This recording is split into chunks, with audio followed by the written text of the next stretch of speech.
J'ai quitté ma maison. J'ai quitté ma maison et j'ai clos ses volets. Sur son seuil est venu s'asseoir le pâle automne. Ses arbres défeuillés laisseront désormais passer le vent qui gémira plus monotone. Pourtant c'était hier que j'arrivais. Avril mirait ses bourgeons d'or dans le ruisseau limpide. L'air était coloré, transparent, puéril, et grossissait les voix grondantes du rapide. Tout était joie et vie semblait attester des moissons de fruits lourds pour des saisons lointaines. Et déjà l'aubépine au parfum si léger faisait pleuvoir ses flocons blancs dans les fontaines.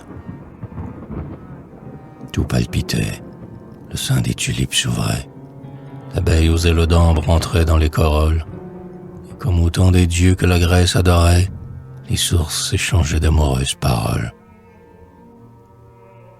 Sous les toits, à l'abri des souffles destructeurs, les passereaux nichaient leurs précoces couvées, et, tout le long des plates-bandes, des senteurs, le soir venu, montaient des fleurs inachevées.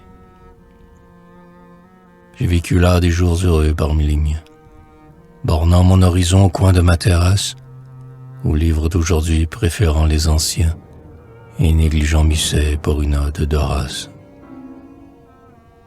Quand le couchant dorait le mont, combien de fois, suivi de mon chien noir dont l'œil doux me caresse, ai-je, parmi les fleurs naissantes sous le bois, gravi de vieux sentiers déserts, remplis d'ivresse.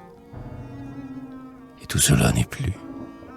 Rien ne subsiste enfin de ce qui fut hier aube, grâce et murmure, et l'automne a repris aux érables leur fin, dont septembre éteignait leur ultime ramure.